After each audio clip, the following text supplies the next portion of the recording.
Yeah, I've been kind of building this guitar course over the last year, I guess, on and off, and I just launched it. So I'm really excited about it. My main goal was to kind of show how I approach playing the guitar, how I approach practicing the guitar, what I think the important things are to learn the guitar, as far as if you're loosely interested in the type of style of playing that I do, but also just general, like how to just get good at the instrument. And there's some technical things and also just some kind of principled things and mindset things that I get into. But the other thing that I talk a lot about in my teaching and something that's really important to me is who you are as a creative person and who you are in your artistry and how to develop that. Not just, can I play these scales? Can I play these patterns or shapes? But I think it's really important that people learn how to discover their own artistry, their own vision or voice on their instrument. And I like to talk about that sort of thing. So I'm going to dive a little bit. I'm going to get into the shallow end into many of those things. And I have a new course. It's on Teachable. And a lot of what I do is rhythm guitar. So with rhythm guitar, it's funny because so much of what people talk about with my playing is my right hand technique.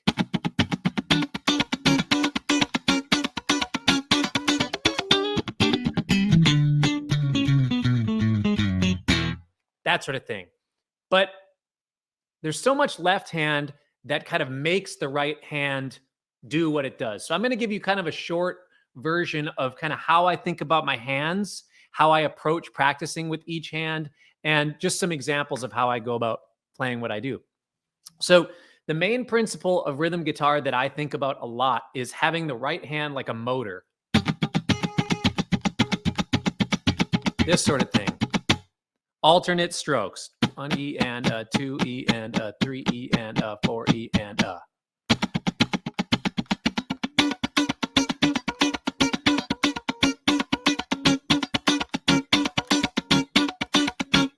And the interesting thing about that is that translates to other styles of music. So I go.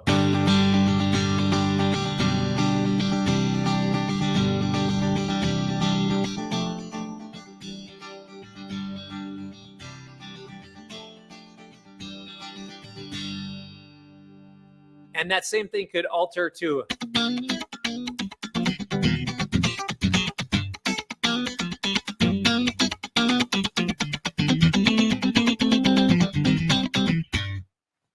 So if you're watching my right hand there, my right hand is pretty much doing the same thing, just this.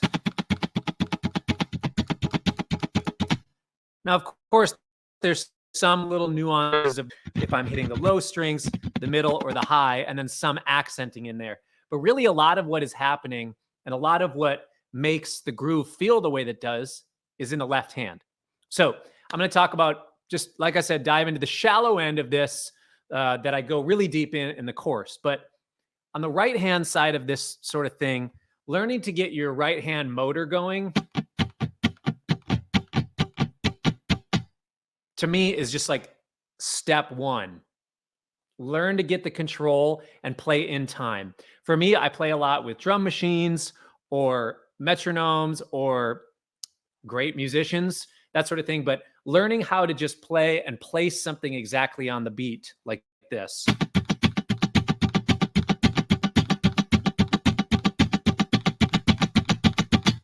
Now check this out. I'll play that exact thing and just comp an E7 chord or an E9 chord. And I'll show you the difference. I'll do the same thing with my right hand, but I'll change my left hand.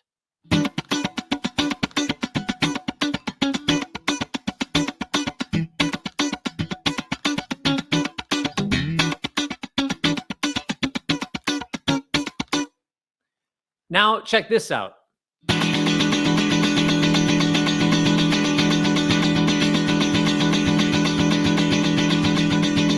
That's obnoxious. I wanted to stop doing it 3 measures ago. So the point that I'm trying to make is the left hand has so much to do with what's happening here. So although a lot of people like to talk about my right hand and ask about my right hand technique, so much equal attention should be paid to the left hand. So for me, in the left hand, anytime I'm thinking about a stroke, I'm thinking about, so when I'm doing this sort of thing, I think about I guess I'll call it four things. I'll break it down into more in the course, or I do break it down into more in the course. But for now, I'll call it four things. I either think about hitting a chuck, I think about hitting a chord, think about hitting a single note, or I'll think about not hitting it all. So one of the things that I like to do is practice. For now, I'll show you there's a whole accent gridding exercise in the course. Excuse me. But what I'll do is I'll just play chucks and I'll play chords on the downbeat.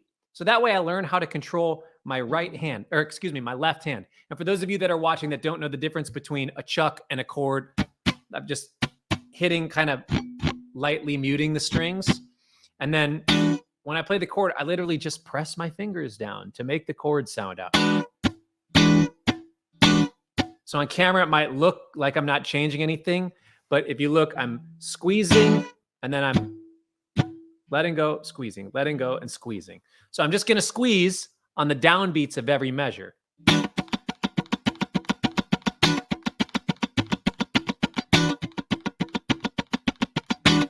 Now every beat.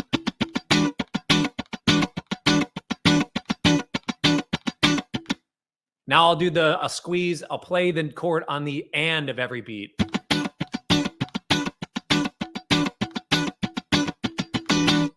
I switched it up at the end there. But that sort of thing, there's a whole exercise where I kind of shift the accents. It's like this.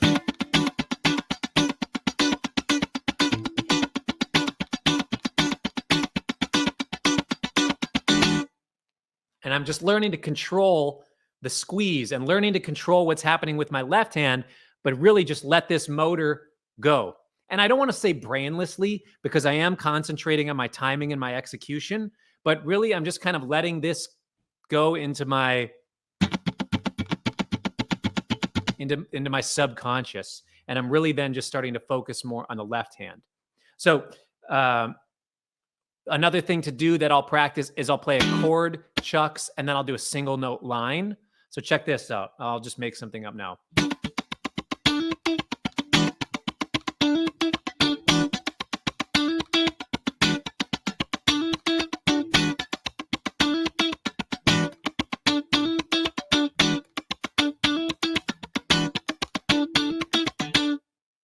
Now, what happens is if you're not playing super steady, like I play very consistent and my attack sounds a certain way because of the way that I play. So it kind of has this freight train thing going to it. And if you're really consistent and if you can play steady time, that works. But now let's explore that fourth thing that I was talking about, which is just don't hit the strings at all. So on some of these, I'm going to still do this.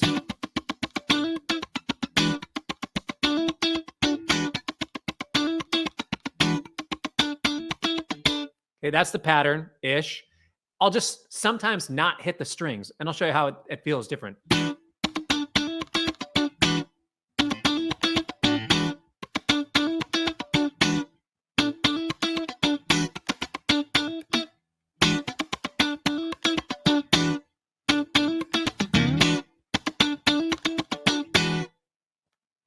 Notice how I left that little gap in there, and on its own, it might sound like it feels a little bit jerky or it feels like it hiccups.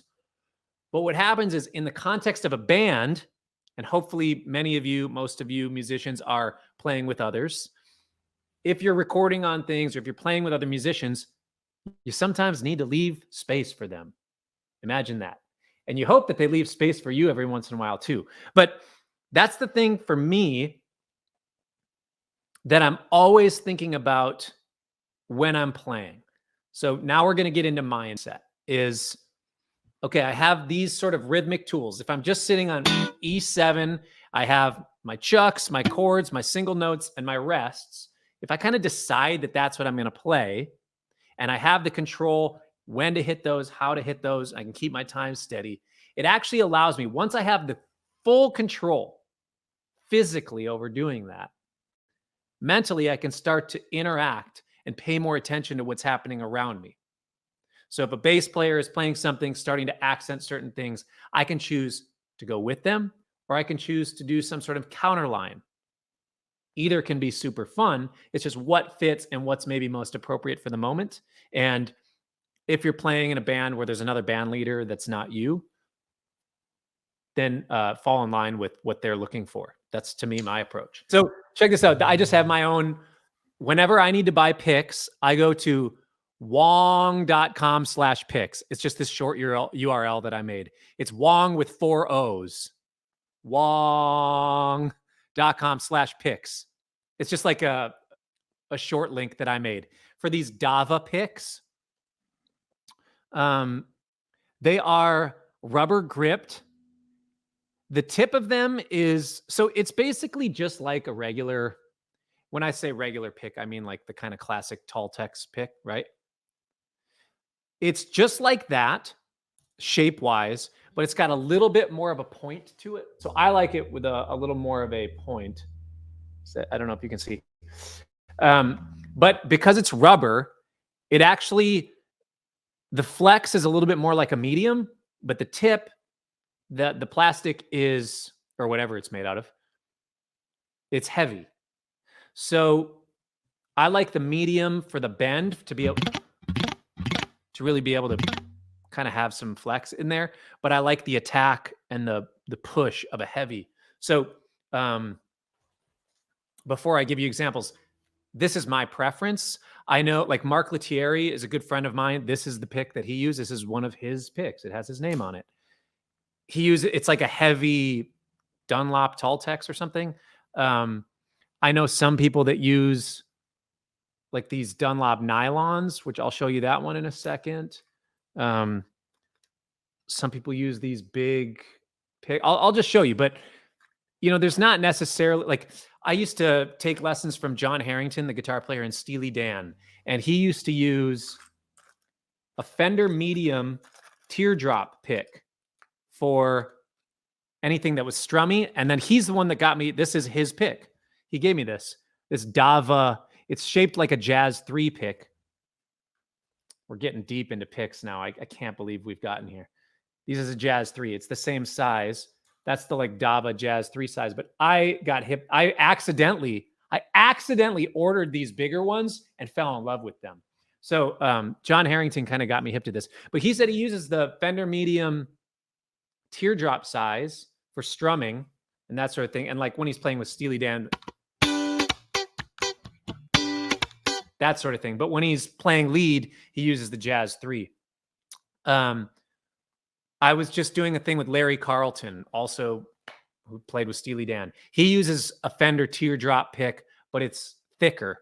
It's like, it felt to me like between medium and heavy, but maybe it was a heavy because the teardrop, the shape it throws me off as far as like what the thickness is. But anyways, here is my pick. And then I will go through playing with a really light pick, a medium pick, a heavy pick, and a super heavy pick. Just, I'll play the same thing that I've been doing.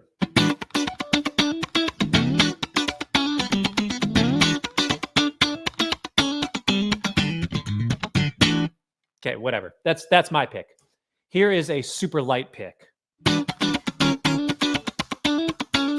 Sorry, it was disorienting how much flex was in this. It's like holding a piece of paper. So I messed up. Sorry.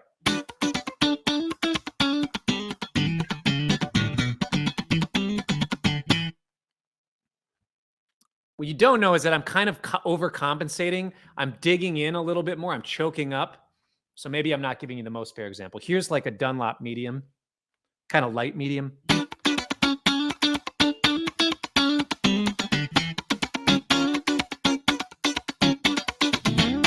I actually really like that for this sound.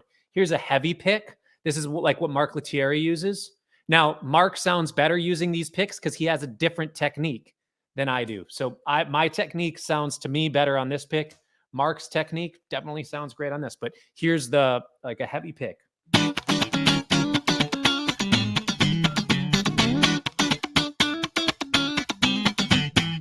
Sounds a little too chunky for me. Then here's one of these like gigantic picks just for.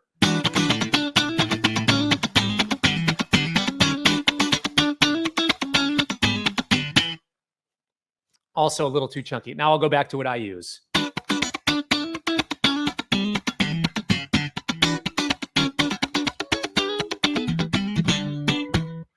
Now, to me, so much of it is feel, but I also feel like for what I do in my technique style, the medium, nylon, and then this Dava pick sound the best. Like if I'm playing a B minor chord,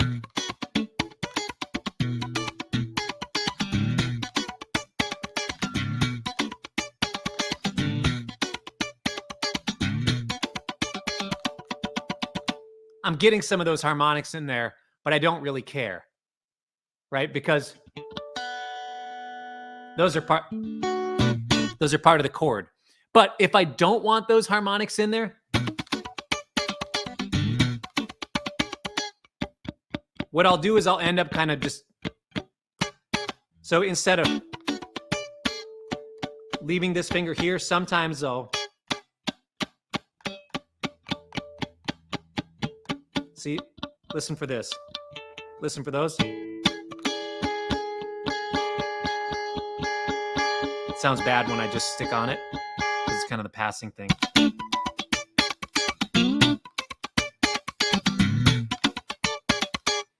So what I'll do is I'll just kind of shift up by a half step sometimes for the chuck. But a lot of times, like an E minor, that one's pretty obvious a lot. So sometimes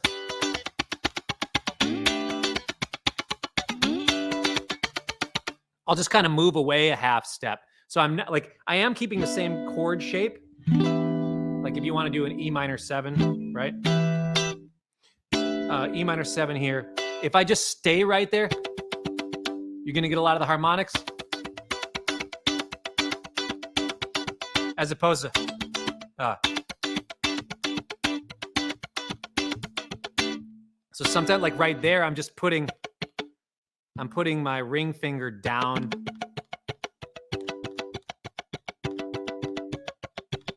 So you're not hearing the harmonics, you're just hearing the chucks. That's kind of my approach to that. So just kind of sliding. You're always just one fret away from not having a harmonic. So sometimes I'll just kind of sidestep the chucks and kind of think of them as their own like safe haven away from notes. I'll play a line.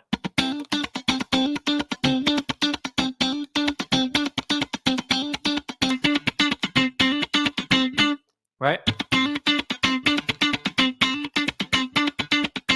That's me muting them with my left hand. Now I'll take out the chucks.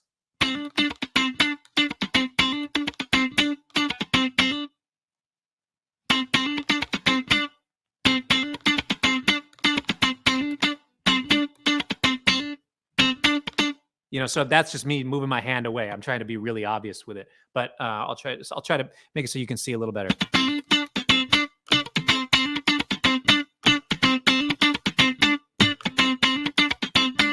You know, so it's two different things as opposed to.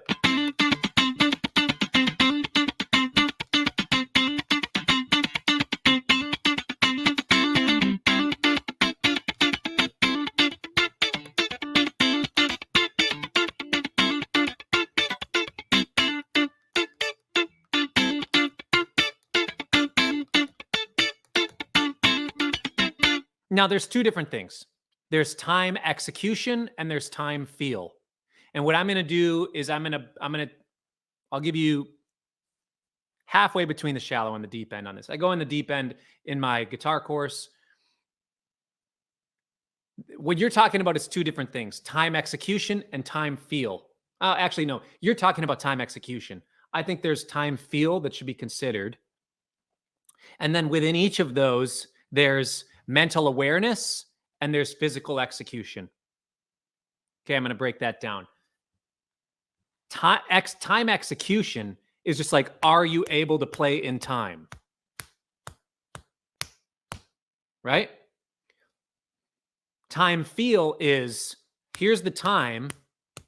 I'm choosing to kind of place things a little bit ahead of the beat, a little bit behind the beat, maybe right on the beat. Now, some people say that music recorded to a metronome or a click is lifeless. I would say that the people that play music that sounds lifeless play lifeless. Very simple. A lot of the best feeling music in the world has been recorded to a metronome. I liken it to bumper bowling. Okay? You've got the grid straight down the middle. Let's say you throw the ball, you're bowling. You throw the ball straight down the middle of the lane. It's just going to go right down the middle. You might get a strike, you might not. I don't know. I don't really bowl. But when you're bumper bowling, you have bumpers on either side that are going to prevent your ball from going off the edge into the gutter, right? I approach playing to a click like bumper bowling. Now, I am a professional guitar player who I have very good time. My time feel and my time execution is great. Am I arrogant for saying that? No, it's just something that I've worked on for like 20 some years. So of course, if I've spent this much time, dude, I'm good at it. Like, to say that you're good at something if you are. Just like a professional bowler does not really need the gutters or like the bumpers to cover the gutters. Now, that being said, sometimes I get excited when there's like a huge gig or whatever. We're not going to get into that. Pretend that the grid is just bumper bowling. For me, I can stay in time just fine. You know what else I can do? I can make the ball curve from left to right. I can throw it straight and then have it curve right at the end, figuratively speaking, musically, within the grid. Okay, so to me, what's appropriate is like that bowling lane where something right down the middle is good. Now, if you're throwing gutter balls to the right all the time, you're dragging. If you're throwing them gutter balls to the left all the time, you're rushing. Okay? To me, time execution, you got to just get them to not throw gutter balls. Now, time feel is a different thing where you can kind of weave in and out of where that ball goes down the bowling lane. Because to me, there's an acceptable amount of ahead of the beat, on the beat, and behind the beat, right? You throw the ball, you could throw from the left to the right, and you're still going to get a strike. You could throw straight on and get a strike. You could throw right to left and get a strike. I'm not a pro bowler. Don't come at me if you got some sort of science with it. Look, I've seen it happen all three ways. Same thing in music, right? You can rush and it can feel good. You can play in time and you can feel good. You can play a little bit behind the beat and it can feel good, right? So what I would suggest is with your band, practice along to a metronome and just see where things are at. Can people play in time? Now, oftentimes somebody's time feel gets misconstrued for dragging. Now, I've played with drummers where I'm doing kind of this thing like I was just playing.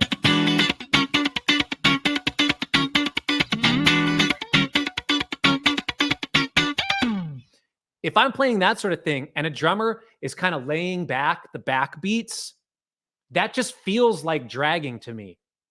Although they're just saying like, "Oh, I'm playing in time, I'm just laying back."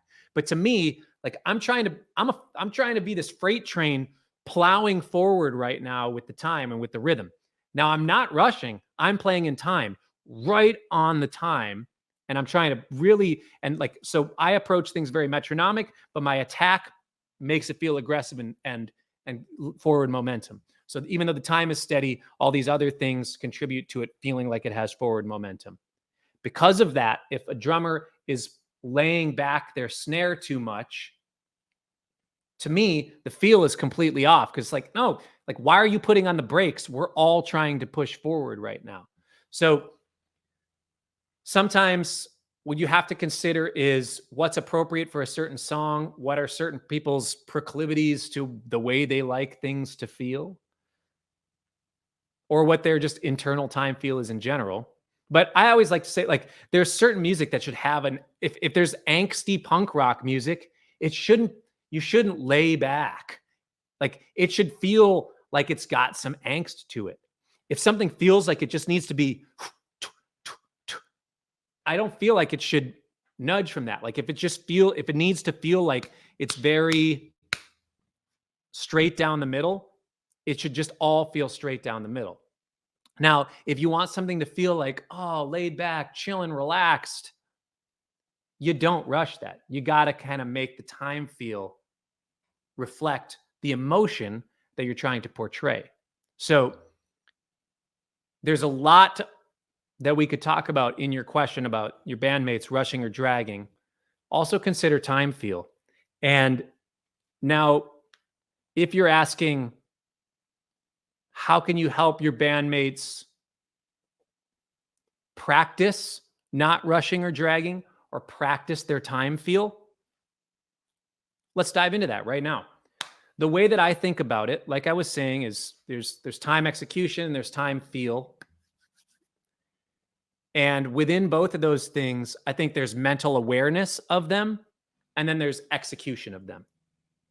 Okay, so for me, I have both high mental awareness and high execution for timing on the guitar because I've done it for a lot of years. Now, if you were to give me a cello and ask me to play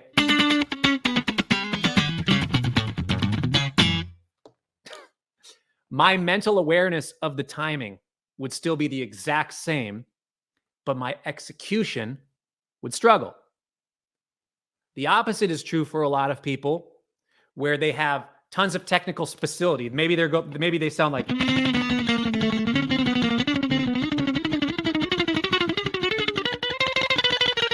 they're like they can play. It's like clearly they're playing fast, and they have like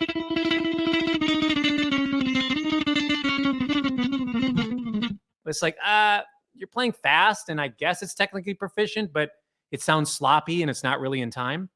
So in that case, the execution might be there, but the mental awareness and control, the mental control of that is not there. So in my guitar course, I have a few different exercises for practicing the mental awareness side and a handful of exercises that focus on just the physical execution side. But really, the place to start with all of this is just an understanding that there's a difference between mental awareness and physical execution on your instrument. I don't quite have all the time to go into those, but they're in the course, handful of different exercises of that, which I guess apply to any instrument. But for your bandmates, that would be something that I would try to start figuring out, trying to solve. If it's more of a mental awareness of the time, are they just not paying attention? Are they not able to lock in? Or is it that they just don't have the facility on their instrument?